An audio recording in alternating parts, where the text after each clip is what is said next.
Bezrat Hashem, Parashat Tetzavé. La Parashat de Tetzavé est la suite de Parashat Teruma. On parle du Mishkan, le sanctuaire qu'ils vont construire dans le désert. La semaine dernière, on a parlé de la bâtisse elle-même. Pas une bâtisse, c'est la structure elle-même. Qu'est-ce qu'il fallait faire, emmener comme des poteaux, comme en bois, des peaux d'animaux et tout ça. Cette semaine, la Parashat Tetzavé est la suite, mais elle va parler des habits de Kohanim. Parce qu'il faut des hommes.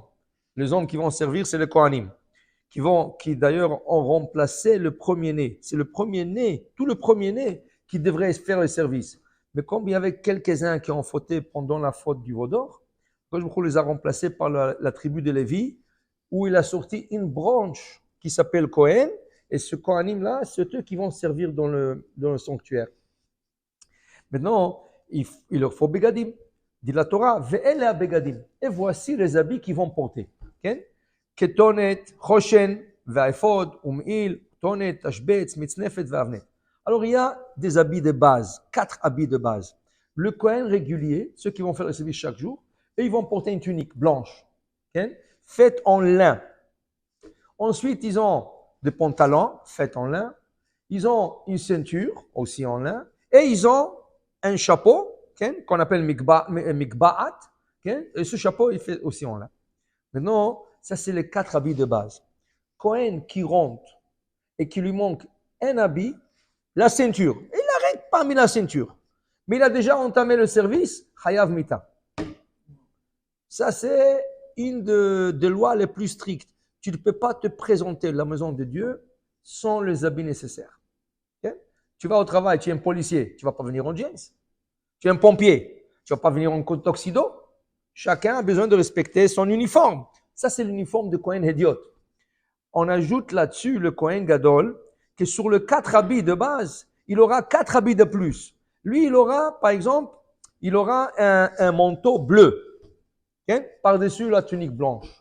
Okay? Il aura le pectoral, qu'on appelle le Choshen, okay? Et dans le Choshen, Orim Vitomim avec 12 pierres. Il aura aussi le Ephod. Ephod, qui est comme un établier mis à l'envers. Il va sur le dos, il n'est pas en avant. Et ensuite, il aura le tzitz, une plaque en or sur le front, écrit Kodesh Lashem. Alors, le Kohen Gadol, lui aussi, il doit respecter son statut et avoir ses 4 habits de plus qu'il doit porter chaque jour, chaque fois qu'il rentre en service. Il a fait. Maintenant, ça, c'est les habits. Okay? Mais là, on remarque une chose. Il manque quelque chose. Il manque le soulier. Où sont les souliers? Pas de sandales, pas de souliers, pas de chaussettes, rien. Non. Ils doivent être pieds nus. Parce que leurs pieds doivent toucher le parterre. Au point que la Gemara se pose une question. Si le Kohen fait un service et il se met sur une marmite, il met une marmite à l'envers et il se met sur la marmite et il égorge. Ou il fait un service. Il asperge le sang et n'importe quoi. Est-ce que c'est caché ou pas? La Gemara dit non, c'est pas caché parce que ses pieds ne touchent pas le parterre. Il faut qu'il touche le parterre. Okay? Ça fait partie du service. Mais n'oublions pas qu'il n'y a pas toi dans le sanctuaire. C'est ouvert au ciel. Qu'est-ce que tu fais en hiver où il fait très humide? Okay? Et il pleut. Okay? Tu dois faire le service, pieds nus. Mais comme c'est un peu dur, de temps en temps, le Kohanim rentrait dans une place où il y avait un feu qu'on appelait Bet HaMoked. Bet HaMoked, la maison du feu. Et de temps en temps, il rentrait là-bas pour chauffer les pieds. Okay? Mais le service obligé d'être fait pieds nus. Okay? Expliquons pourquoi. La première fois, okay? D'ailleurs, d'abord, dans la halakha et dans la Torah, à plusieurs reprises, on parle des souliers, l'importance des souliers. Pour vous dire, la Gemara dit comme ça. La Gemara dit, à tout jamais, une personne devrait vendre même sa maison pour acheter une paire de souliers. Tu n'as pas d'argent pour acheter des souliers? Vends ta maison. Ça veut dire que c'est un exemple très extrême. Ouais. Mais pour te dire, c'est tellement important d'acheter des souliers, okay? Vends ta maison et achète une paire de souliers. Ne marche jamais pieds nus. Okay? On va voir bientôt pourquoi. Okay? On va voir bientôt pourquoi. Mais pour te dire, c'est tellement important. Et là où est-ce qu'on trouve la première fois qu'on parle de souliers dans la Torah, regarde, Adam et Ève. Okay? Ils étaient au jardin d'Éden. Quand ils ont fauté, qu'est-ce que Dieu les a fabriqués? Des tuniques, des tuniques ou des ceintures, mais qui sont comme des tuniques, hein, en fourrure de lapin. Là, j'ai dit parce que le lapin, la fourrure de lapin elle chauffe. Quand tu vas en Russie, tout ça, ils ont ces bonnets-là et ces chapeaux-là en fourrure de lapin. Alors, il te dit, il les a fait ça, mais il ne les a pas fait de souliers. Ils sont sortis sans souliers. Okay? La première fois encore qu'on trouve le soulier, c'est au parachat Shemot. Et voilà que Moshe est dans le désert avec le troupeau de son beau-père. Et il voit un buisson qui prend feu, mais il n'est pas consumé. Alors il s'approche. Une voix qui sort du feu, qui lui dit, je suis Dieu. Shalna alecha me'al raglecha. D'abord, avant de t'approcher ici, enlève tes souliers. Pourquoi? Car cette terre où tu piétines en ce moment, elle est sainte. Comment elle est sainte? Elle est à Midian. Cette terre se trouve à Midian. Midian, c'est l'autre côté du Jourdain. Il n'y a pas de juifs là-bas. Okay? Non, parce qu'il y a la présence divine. Et la présence divine vient de sanctifier cette place. Alors, enlève tes souliers.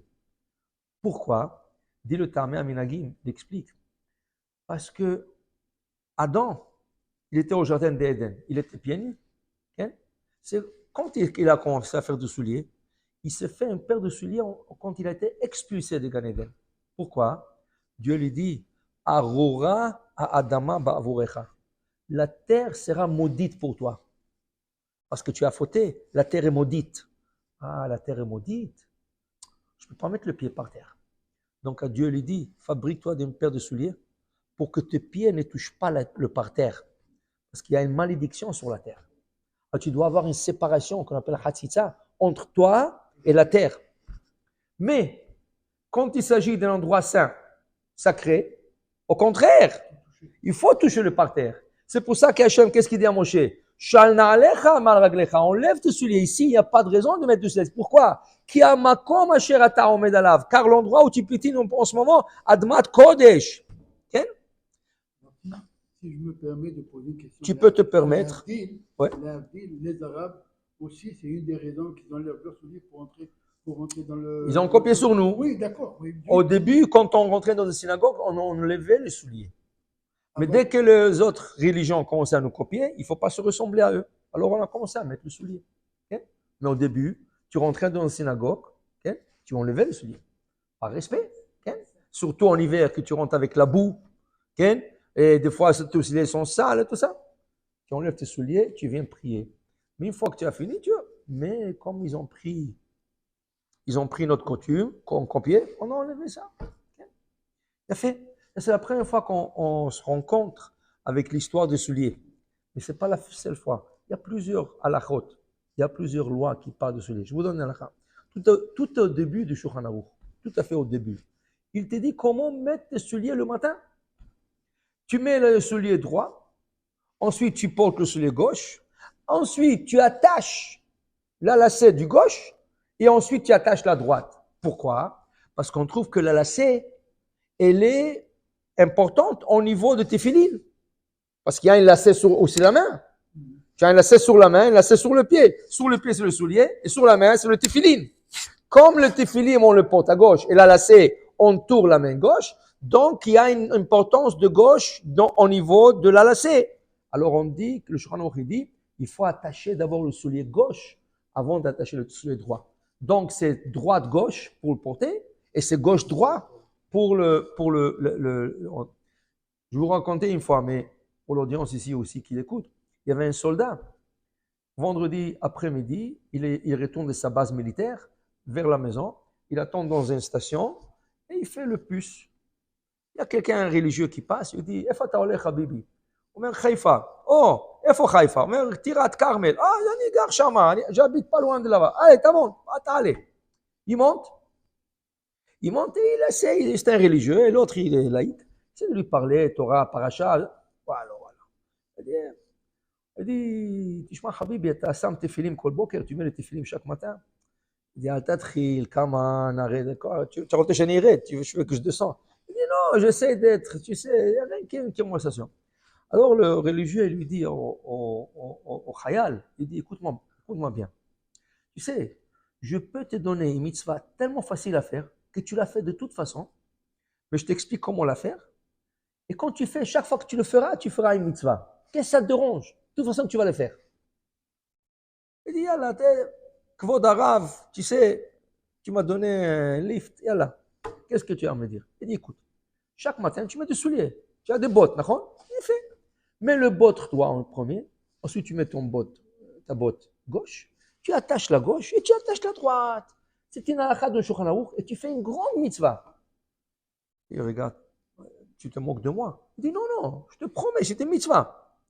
Il dit, mais c'est facile. Il dit, c'est ça que je te dis, c'était facile. Pourquoi pas le faire? Il dit, mais moi, quand j'attache, je ne fais pas attention. Mais fais attention, c'est tout. Yallah, beseder.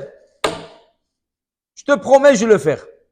Il lui a promis de le faire. Il est enlevé jusqu'à la maison, c'était Shabbat, tout ça. Le gars, il revient, le khayal, le soldat, il revient à la base militaire dimanche. Alors, il a besoin de se mettre en ligne. Il arrive tôt, il prend son uniforme, il se met en ligne. Quand il est en ligne et le général, il passe. Oh, j'ai oublié d'attacher la gauche avant la droite. Il dit, je promis, Chouma.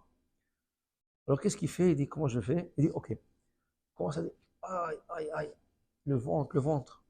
Comme c'était un bon soldat, le fakir, il dit, je me sens pas bien. Il dit, ok, l'Echtanouach, va te reposer quelques minutes, va. Il va. 3 minutes plus tard, il se présente. Ah, droit. Il dit, ok, Besséder. Le lendemain, l'histoire se répète. Il a oublié d'attacher le soulier gauche avant le droit. Il fait encore, aïe, aïe. Fakir, j'ai mal au ventre. Il dit, encore. Tov, l'Echtanouach. Le général, il dit, non, non, non, il y a quelque chose qui ne va pas là. Alors il a pris un soldat, il dit, l'Echtistakel Maosé, va voir qu'est-ce qu'il fait celui-là. Alors l'autre, il le surveille. Il voit, il rentre dans la cabine là-bas. Il enlève ses souliers, il met la droite, il met la gauche, il attache la droite. Et il sort. Alors il va chez le général, il dit, voilà qu'est-ce qu'il a fait. Le général dit, Buena, ici, qu'est-ce que tu as fait? Il dit, je ne veux pas vous cacher. Écoutez, vendredi, il m'a pris quelqu'un, il m'a dit c'était mitzvah de mettre le soulier droit, la gauche, et après attacher la gauche et la droite. Et je lui ai promis de le faire, mais j'ai oublié de le faire hier et aujourd'hui. Bon. Tu te moques de moi, tu te moques de tout le monde ici, en prison, monsieur. Il a mis 3 semaines en prison. Écoutez ça. La semaine d'après, cette unité de soldats, ils montent dans des hélicoptères. 72 soldats, ils montent dans un hélicoptère. Malheureusement, les 2 hélicoptères se sont cognés. Tous sont morts. Qui est vivant? Qui est resté vivant? Lui qui était en prison. Il a réalisé que cette mitzvah lui a sauvé la vie. Alors, il faut mettre d'abord le soulier gauche. Droit, gauche. Et si tu as des lacets? Oui, je veux dire, je pointe le droit et je dis gauche. Il faut mettre le soulier droit, mettre le soulier gauche et attacher la gauche. Et après la droite. C'est une mitzvah dans Shulchan Aruch. Apparemment, kabbalistiquement, ça a beaucoup de significances, mais aussi, comme je vous explique, ça a à voir avec les tefilines. Alors, il y a la question qui se pose, qu'est-ce qu'il fait un gaucher? Lui, il met le tefilin sur la droite. Alors, il y en a qui pensent que lui doit attacher le soulier droit d'abord. En parallèle avec le tefilin. Mais selon la Kabbale, il attachera la gauche. Alors, chacun demande son rabbin. Mais pour vous dire, c'est en parallèle avec les tefilin. Il a fait. Ça, c'est une halakha qui va. Une autre halakha. Une autre halakha avec le soulier. Quelqu'un qui décède. La halakha exige qu'on prend la dernière paire de souliers que le monsieur a porté, que ce soit des souliers, des pantoufles, et on le déchire. On le met dans 2 plastiques différents, on le jette dans 2 endroits différents pour que personne ne pourra prendre ses souliers. Pourquoi? On dit qu'une partie de la lame se trouve dans le soulier. Alors pour que personne prenne ce soulier, il faut le déchirer, couper, et le jeter dans 2 endroits différents pour que personne ne le trouve et personne ne le porte. Okay? Oui, c'est une halakha dans le loi des deuils. Oui. C'est la loi des deuils. Alors, tu vois, c'est une autre halakha. Il y a encore des halakhot comme ça. On va pas, ce soir, c'est pas les lois mais pour vous dire, il y a tellement d'halakha qui parlent des souliers dans la loi juive, c'est incroyable. Pourquoi? Parce qu'il y a, comme je vous ai dit au début, c'est tellement important importer une paire de souliers. Tu n'as pas le droit de te tourner, les chaussettes, a posteriori. A priori, toujours avec. Alors, il y a des gens à la maison, ils aiment marcher pieds nus. Non, non, même pas avec les chaussettes. C'est pas bon. Il y en a qui permettent les chaussettes. Il y en a qui disent non, c'est comme les endeuillés. Voilà, un endeuillé n'a pas le droit, pendant la Shiva, pendant les 7 jours, de porter des souliers en cuir. Kippour, une journée sainte. On n'a pas le droit de porter des souliers en cuir. Tisha B'Av, une journée de malheur pour le peuple d'Israël, le temple, on n'a pas le droit de porter des souliers en cuir. Et ensuite de suite, il y a tellement d'halachot qui parlent de souliers, des choses importantes. Une autre mitzvah, je vais vous donner. Khalitza, 2 frères mariés, un des frères malheureusement décédé sans laisser des enfants. C'est quoi? Le beau-frère doit se marier avec la belle-sœur. Aujourd'hui, il ne laisse pas. Alors, qu'est-ce qu'il doit faire? Le 2 doit se présenter devant un tribunal juif. Le tribunal, il a un sandal spécial qui lui met sur le pied droit et elle doit le déchausser. Dès qu'elle déchausse le soulier, elle crache, elle dit voilà, il ne voulait pas se marier avec moi. Maintenant, c'est comme un get, c'est comme une divorce. Parce que tant qu'il n'a pas fait ça, elle est considérée mariée à lui, attachée à lui. Alors, pour se détacher, il a le choix ou de la marier ou qu'elle le déchausse. Mais comme on ne lui laisse pas de se marier parce que c'est la bigamie d'abord, s'il est marié ou tout ça, alors on lui dit de déchausser. Ça, c'est une mitzvah pour donner repos à l'âme du défunt qui est parti sans enfant de ce monde. Mais ça crée des problèmes dans les familles. Qu'est-ce qui ne crée pas de Ma problème? cousine s'est mariée avec un cousin. Et il a eu le cancer à l'armée. À l'armée, ils ont trouvé qu'il avait un cancer du sang. Donc, il a dû aller à l'hôpital et il est mort. La mère, ma tante, a demandé à ce que son autre fils marie la fille. Il n'a pas le droit. Et notre tante n'a pas voulu. Entre 2 sœurs, il y avait des problèmes de. Non, il n'a pas le droit. C'est la femme de son frère. Oui. Il n'a pas le droit. Il est mort. Pas grave. Il n'a pas le droit. Il n'a pas le droit. Non. C'est la femme de son frère. Et chez Tachicha, Alors, je sais qu'ils ont dû aller au tribunal. Voilà. Parce que lui, pour se faire déchausser. Lui, c'est un Cohen. Lui, c'est un Cohen. Ouais. Et c'est comme ça qu'ils ont. Pour faire déchausser. De toute façon, retournons à notre sujet. À nos souliers. Dans la paracha, vous n'allez pas trouver des souliers au Kohanim. Il y a tous les habits nécessaires, mais pas le. Pourquoi? Le temple, c'est un endroit sacré. Donc, comme Hachem dit à Moshe, enlève tes souliers. Dans l'endroit sacré du monde, l'endroit le plus sacré au monde, à Jérusalem, le point principal du monde, les Kohanim n'ont pas le droit de porter des souliers. D'ailleurs, même les pèlerineurs, quand ils venaient à Jérusalem et ils montaient la montagne pour arriver au temple, okay, on dit que dès qu'ils commençaient à monter la montagne vers le temple, il fallait enlever les souliers. Okay? Tu enlèves les souliers. Tu montais pieds nus. Une autre chose que le Midrash dit, il y a un pasuk dans Shir HaShirim qu'on dit chaque vendredi. Ma yafu ba ne'alim bat nadiv. C'est na'alim? Na'alim, c'est na'alaim. Les pèlerineurs, quand ils sont venus de Babylone, en Israël, les cordonniers les offraient des nouvelles paires de sandales à chacun d'eux. Ma yafu ba ne'alim, combien ils sont beaux ces nouveaux souliers qui ont été offerts. Pourquoi? Pour les encourager de venir chaque fois pendant les 3 fêtes, Pessah, Shavuot et Sukkot. Ah, chaque fois que je vais là-bas, on m'offre de beaux paires de sandales et tout ça. Ça vaut la peine. Alors voilà. Maintenant, je vais vous emmener un livre qui s'appelle Sha'al Avicha Veya Getra. Un livre. Il raconte là-bas, il y avait un grand rave qui s'appelait Rav Yecheskel Abramski. C'était un rave très important en Pologne. Okay? Et il avait beaucoup d'élèves. Malheureusement, les Russes l'ont attrapé, le KGB l'a attrapé, ils l'ont blâmé d'espionnage. Ce n'était pas vrai. Mais vous savez, quand ils voulaient tuer quelqu'un, ils trouvaient tout. Ils l'ont envoyé en Sibérie. Là-bas, hein, dans le camp où il était, en hiver, il faisait moins 40, moins 50. Chaque matin, il leur faisait marcher 5 km sans souliers. 5 km sans souliers. Avec les pieds nus sur la glace. Tu sais, tellement froid. Il a dit, il raconte le rabbin, les gens mouraient comme des mouches. Mais lui, chaque jour, quand il courait sur la glace, il priait à Dieu. Qu'est-ce qu'il a dit? Il a dit, le roi Salomon, il dit, Sinim ou Pachim, pardon, et le roi Salomon, il dit, Akol bide shamayim. Tout est entre les mains du ciel. Il y a une chose qu'on te met entre les mains à toi. C'est quoi ça? Non. Sinim ou Pachim, le froid et le chaud.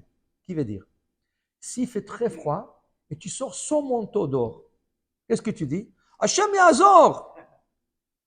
J'ai pas peur, Hachem est avec moi. Tu dis ça, Hachem te dit, écoute, débrouille-toi mon ami. Si tu tombes malade, tu auras une bronchite ou si tu auras une pneumonie, toi tu es responsable, je ne suis pas avec toi. Prends un bon manteau. Alors, le roi Salomon dit, tu as intérêt, quand il fait très froid, hein, de te couvrir. Okay? Ne compte pas sur le ciel comme ça. Le rabbin, il s'est adressé au ciel, il dit, chaque matin je prie au Dieu. Je sais que tout est entre votre main, sauf le froid et le chaud. Mais écoutez, Hachem, dans cette situation où il n'a pas le choix. On lui force. Tu es obligé de me protéger. Il a dit, il n'avait même pas un rhume pendant 15 ans. Même pas un rhume. Et le gens mouraient. Le gens mouraient. Et c'est ça qu'ils attendaient. Eux, ils attendaient que le gens meure, naturellement, soi-disant. Alors, comme ça, il a passé 15 ans. Le Chafetz Chaim, chaque jour, il disait 4 chapitres de Télim pour que le rabbin se relâche de la prison. À la fin, un jour, un matin, il vient un officier dans la cellule. Il lui dit, Monsieur Abramski, vous êtes libéré. Il lui donne un ticket de train. Il dit, voilà, retournez chez vous. Il ne savait pas si c'était une blague ou s'il y a un... Tu ne sais pas qu'est-ce qu'ils planifient, qu'est-ce qu'ils ont dans la tête. Ouais. Donc, il a pris ses affaires, il est sorti. Il est arrivé sur la station de train, vide. Il n'y a personne. Il a dit, c'est bizarre. Il avait peur. Il ne savait pas. Du coup, de loin, il voit un officier venir vers lui. Il dit, voilà, c'est la fin. Il y a quelque chose qui ne va pas aller ici. Il n'y a personne. L'officier, il vient. Où vous allez? Il dit, je retourne chez moi. Vous avez un billet? Non, il a pensé dire oui ou non. Peut-être qu'il dit non, parce qu'il risque de prendre le billet, le déchirer, et là, il peut repartir chez lui. Il a dit, je ne vais pas mentir. Il dit, oui, j'ai un billet. Montre-moi-le. Il lui a montré le billet. Il a pris le billet, il l'a déchiré. Mais, il met la main dans la poche, il lui sort un autre billet. Il dit, vous allez voyager avec ça. Alors, il le regarde, il dit, écoutez, moi, je suis aussi juif. Je travaille pour le KGB. D'abord, je m'excuse pour toute la souffrance que vous avez passée ici, mais ce n'est pas entre mes mains de vous aider. Mais au moins, sachez que le billet qu'ils vous ont donné, c'est dans une cabine non chauffée. Tous les gens vont mourir en route. Je vous donne un billet dans une cabine chauffée. Et le monsieur a tourné, il ne pouvait pas rester l'autre, il est parti. Quand le train est arrivé, il est monté, c'était vrai. La cabine où il est rentré était chauffée. Au milieu de la route, il raconte, le rabbin Abramski, il raconte, il voyait qu'il jetait les gens par la fenêtre. Tous ceux qui sont morts dans des cabines non chauffées, il leur jetait par la fenêtre. C'est ton mérite. S'ils ne sont pas morts en prison du froid, ils sont morts dans leur cabine. Et c'est comme ça qu'ils voulaient se débarrasser de lui. Même quand il est arrivé à destination, ils ont essayé de le tuer, mais bon, Hachem est arrivé sain et sauf. Okay? Ça, c'était l'histoire parce qu'il a prié pour Hachem. Mais écoutez ça. Un vendredi, je raconte ça dans ma communauté, il y avait un rabbin là-bas, il dit, waouh, j'ai jamais écouté cette histoire, mais j'ai écouté l'autre partie de l'histoire. Il dit, quelle autre partie? Il dit, mais il y a une suite à cette histoire. Mais le début, je ne le connaissais pas. Il dit, ok, c'est quoi la suite? Il dit, un jour, le rabbin Abramski était en Angleterre, il était invité parmi des rabbins, et il faisait un peu froid. Vous savez, Angleterre, c'est un pays un peu froid comme ça. des brouillards. Alors, on lui a dit, monsieur le rabbin, on va vous donner un manteau. Il dit, non, j'ai pas besoin. Moi, je suis habitué à des moins 40, moins 50. Ça, c'est pas de froid. Cette semaine, il a attrapé froid pour la première fois dans sa vie. Alors, il a dit à tout le monde, maintenant je comprends. Pendant les 15 ans, Dieu m'a protégé. Mais là, c'est entre mes mains. Je ne peux pas dire je suis habitué. Tu n'étais pas habitué. Tu étais protégé. Dieu t'a protégé parce que tu lui as dit, c'est pas entre mes mains maintenant. Alors il t'a protégé. Et maintenant, c'est entre tes mains. Alors voilà. Ça c'était. Alors l'autre, il a eu le début de l'histoire et moi, j'ai eu la fin de l'histoire pour compléter l'histoire. Alors pour vous dire, c'est tellement important, les souliers. Vends tout. Vends ta maison et achète une paire de souliers. Ken?